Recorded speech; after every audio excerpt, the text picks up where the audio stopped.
Imagine a world where you can effortlessly transform messy, unstructured data into clean, structured, actionable insights that too without any complex coding. Introducing Unstruct, a cutting edge no code platform powered by advanced AI that makes this dream a reality.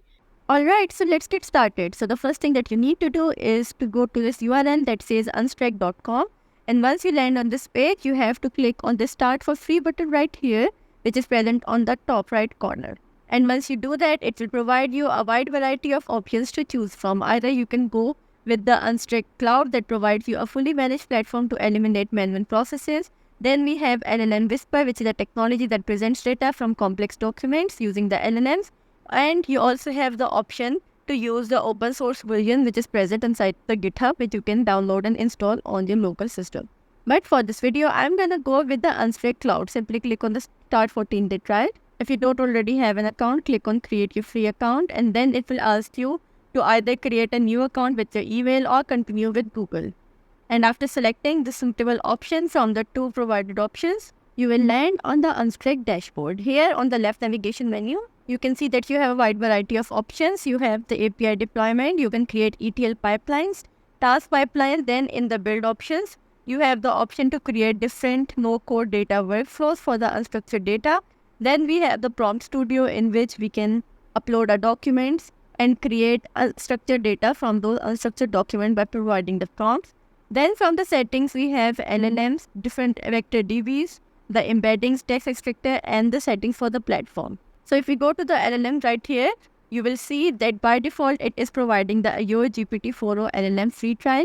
But if you want to use any other LLM, you simply click on the new LLM profile. And then these are all the supporting providers which you can choose from. But for all of these other LLMs, you have to provide the API keys. But if you are working with the Azure GPT-4o LLM, it is going to be free.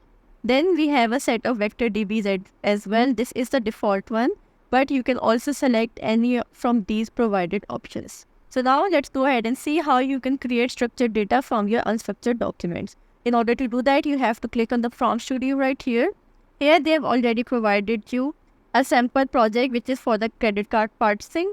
If you click on it, you will see that it already contains a PDF document having 7 pages, and then they have provided different prompts in order to fetch the correct information from this unstructured document. But we are not going to use this sample project. We are going to create a new project of our own to see how everything is configured. So simply click on the new project button right here. You have to provide a name to your tool. I'm going to call it Credit Card Info Retrieval.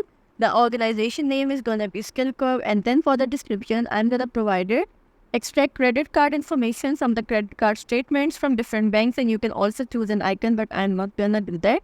And I'm simply going to click on the save button right here. You'll get a success message that it has been added successfully, and you will have a page like this. Here on the right hand side, you have the option to add your PDF documents, and then on the left hand side, you have the option to add the prompt or a note and choose the LLM profile to work with. So firstly, I'm gonna go ahead and add some PDF documents right here. So these are the 4 files which actually contains the credit card statements from different banks. And if you see this radio button beside all of these options, this is provided to you to select the document which you want to work on first. So I'm gonna go with the C3. This is how the bank statement looks like. You can see that there is no proper structure for this document. We have different information about the credit card and different transactions which were performed using it. Now we need to go ahead and extract different types of information from it. For that, we need to have a prompt. So I'm going to click on Add Prompt button right here. Firstly, you have to provide a name to your prompt, which will actually be the label or the key for the JSON value, because whatever value will be fetched from right here will be retrieved as a JSON. So firstly, I want to fetch the name of the issuer bank. So for the key, I'm going to provide it the name, issuer name. And then you have to provide the prompt. So here I've written a prompt that what is the name of the issuer or the bank who has issued this credit card. I'm not interested in the legal entity, but the primary brand name of the credit card. Okay. Once you have provided the prompt, now the next thing is to choose the LLM profile. Right now we only have the GPT-4o, which is the default one. But if you don't want to use it, you can always go ahead and disable it. And in order to create a new LLM profile, go to the settings. On the left side, you have to select the Manage LLM profile, and from here you can add a new profile. I'm gonna call it sample. Then for the LLM, right now we have only GPT-4o available. So before creating the LLM profile, we have to go to the LLMs and create a new LLM profile. I'm gonna go with the Anthropic because I want to use the Claude 3.5 Sonnet. So here for the name, I'm gonna provide it Claude 3.5.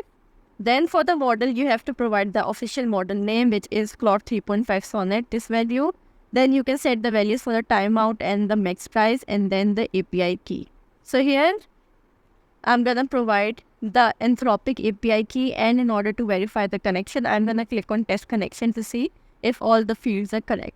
So if everything is fine, we'll get a success message that says the test connection is successful, and we are simply going to submit it. This is going to create a new LLM for us, which is the Claude 3.5 Sonnet provided by Anthropic. Now, we are going to move towards our Prompt Studio once again, and from here we are going to select our project, and now we are going to once again go to the Manage LLM profiles and add a new LLM. I'm going to call it sample. Then for the LLM, now we have two different options. I'm going to go with Claude 3.5 Sonnet. We have to select a vector database, an embedding model, and a text extractor. I'm going to go with the default provided values and simply click on add. Once you do that, you will see that now in addition to the sample profile, we now have a new profile where the LLM is Claude 3.5 Sonnet. And once you do that, you will have two different windows right here, one showing the GPT-4o and the other one showing the Claude 3.5 Sonnet, which we have just created. So if you want this prompt to be run using the Claude 3.5 Sonnet, you have to disable the GPT-4o and enable this model. And then in order to get the answer for the prompt, you can simply run it from here or from this button. It will start the execution and will provide us the response that the bank name is 5 Points Bank.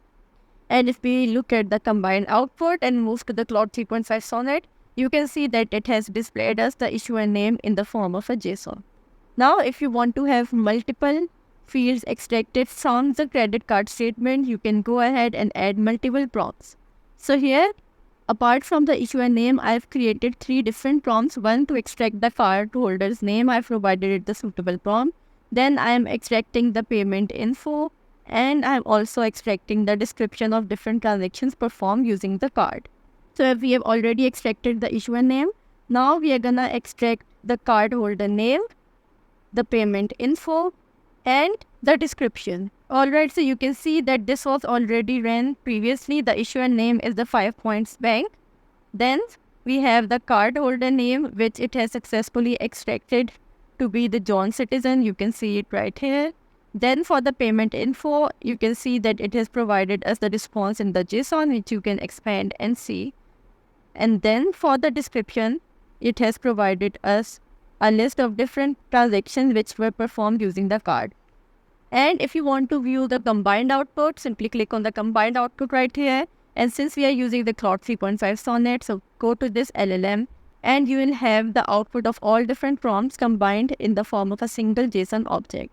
You can see we have issuer name, card holder, the payment info, and the description. And all of these prompts can be successfully run on the credit card statements of different formats. So right now we were using the document C3, but if I go ahead and change it to C6, you can see that the credit card statement for this card is very different from the previous one, but all of these prompts will run for this one as well. So if I simply click on the issuer name prompt, you can see that it has provided us the name to be discovered. If we want to have the card holder name, simply run it. And it has given us that the customer name is not provided in the given context. This is because we were using a template for the card statement.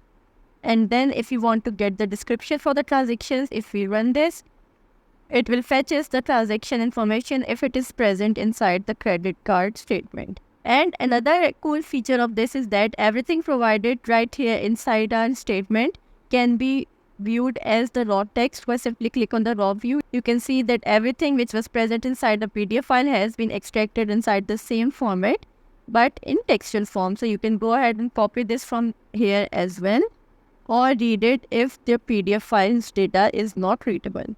And if you want to have this combined output saved inside a database, you can always go ahead and connect any of your vector database with the Unstacked, and everything which will be extracted from these documents will be stored directly inside the vector database. So overall, it is an amazing tool that allows you to easily convert your unstructured data into structured data, which may be either in the PDF format, CSV, or document. So I'll highly encourage all of you to try it out for yourself and let me know in the comments what you think about it. That's all for this video. Thanks for watching.